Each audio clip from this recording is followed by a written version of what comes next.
వినాయక చవితికి 3 రోజుల ముందు. ఒకే ఊర్లో ఉంటూ 2 వినాయక విగ్రహాలు ఎందుకురా? మనం రంగురంగుల వినాయకుడిని తీసుకుని వెళ్దాం. నీటిలో మట్టి వెంటనే కరిగిపోతుంది. కేవలం మట్టి విగ్రహాలు మాత్రమే పెడతామయ్యా. వినాయక చవితి రోజు రానే వచ్చింది. రామయ్య, గోపయ్యలు వినాయకుడి మండపాన్ని ముస్తాబు చేస్తున్నారు. రాము, సోములు మైక్ సెట్టింగ్ చేస్తున్నారు. రత్తమ్మ పిండి వంటలు తయారు చేసి వినాయకుడి మండపం దగ్గర పెట్టింది. ఇలా పార్వతీపురం ప్రజలు వినాయక చవితి రోజు పూజలు ఘనంగా జరిపించారు. ఆ రోజు సాయంత్రం రాము, సోములు, అరే సోము, మైక్ రెడీగా ఉంది, పాటలు పెట్టు. సరేరా. ఇలా వినాయకుడి మండపం దగ్గర సినిమా పాటలకు చిందులు వేస్తున్నారు. రాము, సోముల దగ్గరకు గోపయ్య, రామయ్యలు వచ్చి ఇలా అంటారు. అబ్బబ్బా, మనం చేస్తున్న పండుగ ఏంటి, మీరు పెట్టిన పాటలేంటి? అరే రాము, దేవుడి దగ్గర కివ్వు కేక, ఆ పాటలేంటి, గుప్పు గంతులేంటి? ఏంటి బాబాయ్, మేమేం చేసినా తప్పు అంటారు? ఉదయం నుంచి దేవుడి పాటలే పెట్టాం కదా బాబాయ్, సాయంత్రం మా ఇష్టానికి వదిలేయచ్చు కదా. ఇలా అంటుండగా జమీందారు గారు, గ్రామ పెద్ద ఇద్దరూ కలిసి మండపం దగ్గరికి వస్తారు. అరే, అసలు వినాయక చవితి ఎందుకు జరుపుకుంటామో తెలుసా? తెలుసండి, వినాయకుడు పుట్టినరోజే కదా. కైలాసంలో పార్వతీదేవి తలస్నానం చేయటానికై నలుగు పెట్టుకుంటూ ఆ నలుగుతో ఒక బాలుని రూపాన్ని తయారు చేసి ఆ బొమ్మకు ప్రాణం పోసి ద్వారం వద్ద కాపలుగా ఉంచి ఎవరిని రానివద్దని చెప్పింది. ఆ బాలుడు సాక్షాత్తు శివుడినే ఎదుర్కొన్నాడు. ఇరువురు మధ్య యుద్ధం జరిగింది.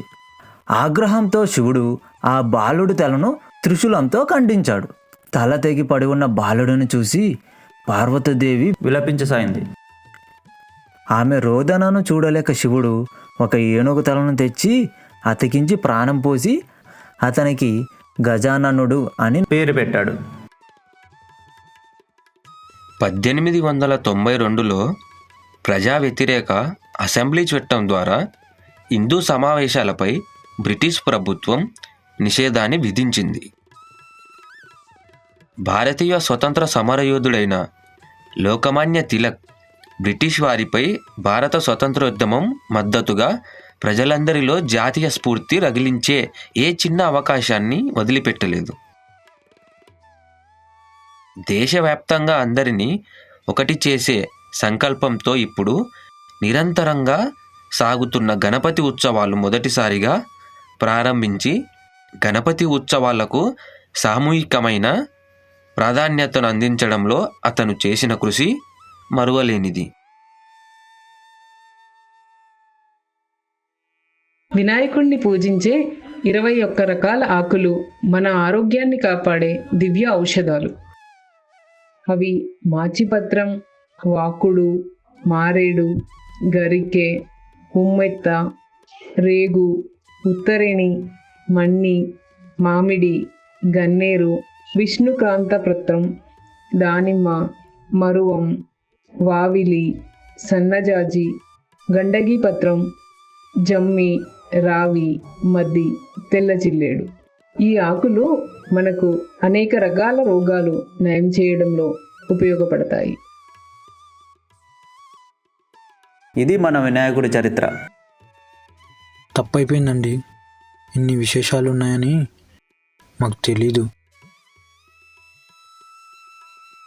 ఇక నుంచి భక్తి శ్రద్ధలతో పండగ జరుపుకునేలాగా మా స్నేహితులకి అవగాహన కల్పిస్తాం. అలా వినాయక చవితి యొక్క విశిష్టతను తెలుసుకున్న రాము, సోములు 9 రోజులు భక్తి శ్రద్ధలతో వినాయకుణ్ణి పూజించి 9వ రోజు ఊరి ప్రజలందరితో కలిసి జై బోలో గణేష్ మహారాజ్కి జై అంటూ వినాయక నిమజ్జనం చేశారు. జై బోలో గణేష్ మహారాజ్కి. ఈ కథ కనుక మీకు నచ్చినట్లయితే వీడియోని లైక్ చేయండి, షేర్ చేయండి. మరిన్ని కథల కోసం కథలవనం ఛానల్ని సబ్స్క్రైబ్ చేసుకోండి.